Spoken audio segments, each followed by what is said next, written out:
NHL 15 is a bit of a contradiction. It's a hockey game that feels great and it's a lot of fun to play, but it's also a hockey game that's missing modes and functionality that loyal fans of the series have come to love and expect. These conflicting issues combine to create a next-gen experience that's beautiful and enjoyable, but also one that lacks staying power due to an absence of depth.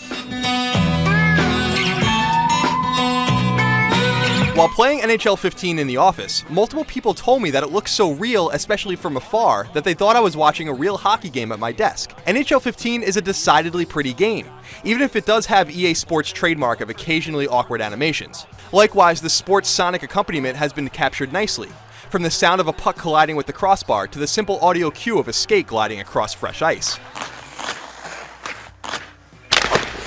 NHL 15 also totes the game day presentation of NBC's telecasts, providing for a mixed experience when it comes to quality. On the one hand are the real-life intros of arenas, cities, and geographic locales, showing awesome aerial footage of every NHL arena. On the other hand is the somewhat awkward inclusion of real announcers Doc Emmerich and Eddie Olczyk with in-game backgrounds behind them. It just doesn't look right. Of course, Doc in particular is, in my estimation, the best in the announcing business when it comes to the game of hockey, and I was excited about his inclusion in NHL 15. They've successfully captured some of his essence here, though his signature freakouts and crescendos are nowhere to be found, and his vast vocabulary is rarely exhibited. Great job on a cut pass. His colleagues, Olczyk and Chicken Parm Ray Ferraro, both have interesting things to say too, though their analysis is often incorrect. A save will sometimes be categorized as easy when it's anything but, and a pass will be termed perfect when it was intercepted by the defense. I gotta tell you, Doc, any chance I had a chance to go to the backhand, I did. Expect to run into these issues often. Here, but he's not able to get his glove low enough to snap this one up. NHL 15 is a blast to play with lots of options to customize your experience, from simple ones like turning icing off or increasing the likelihood a fight will break out, to meatier ones that focus more on the minutiae of the game, like altering AI tendencies. The result is something incredibly enjoyable, even if you have to take certain liberties with reality to make a hockey video game more fun, like fewer stoppages of play due to a goalie freezing the puck or the puck going out of play, not to mention fewer penalties and the like. With all of that said, NHL 15 on PS4 and Xbox One is missing a noticeable number of modes and other functionality that NHL 14 has, and that NHL 15 has on PS3 and Xbox 360. As a fan of the series, this is profoundly disappointing for my first experience with an NHL game on new generation hardware. What's worse is that while some of these missing modes and other functionality are minor, everything combines to make something rather thin on staying power.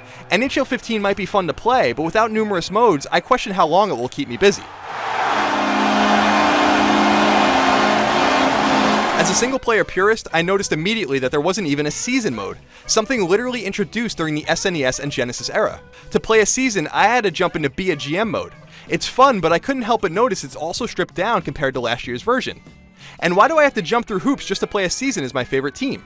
Also stripped down to the bone is Be a Pro mode. That's especially disappointing considering that realism used to be the name of the game there. Now you are drafted, start immediately in the NHL, and can't even skip forward to your next shift. Where's the fun in that? If you like online play, you'll be pleased to know that you can still play ranked and unranked matches against others online, including your customized Hockey Ultimate Team. However, NHL 15 doesn't support online team play out of the box, and its famous EA SHL mode is nowhere to be found, which is confusing, if not confounding. Sets up shot. Two straight goals. Assessing NHL 15 requires balancing its fantastic gameplay with its disappointing lack of modes. It's not even that NHL 15 feels bare bones on its own, it's simply that the modes I expected aren't here. Those are single-player and multiplayer modes I think most fans have looked forward to playing on PS4 and Xbox One, and there's nothing new to replace them. That said, NHL 15 is undeniably fun to play on a moment-to-moment pure hockey level. It's just a matter of how much there is to actually keep you busy over a long period of time. For more on all things sports games, keep it tuned to IGN. Oh, and go Islanders.